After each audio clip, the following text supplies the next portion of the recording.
Организаторот на манифестацијата Денови на Кочанскиот Торис општина Кочани веќе ја дефинира во годишната програма и ги испрати поканите до гостите кои на еден или друг начин ќе бидат дел од истата. Практично деновите започнуваат на 26 септември со отворање на изложбата на дела од ликовни уметници од Кочани и концерт на Музичката академија при Универзитетот Гоце Делчев од Штип. Наредниот ден напладне во библиотеката Искра ќе биде промовирана нова книга. На 28 септември е закажана театарската представа која ќе се одигра во Центарот за култура Бени Мугри.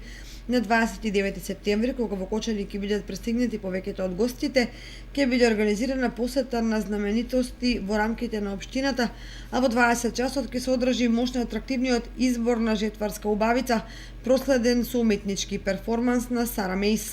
На 30 септември градоначалникот ќе изврши свечен прием на сите гости, делегации и културно-уметнички друштва, а во 11 часот следува културно-забавната програма "Знаеме, сакаме, твориме" во чест на Улризот.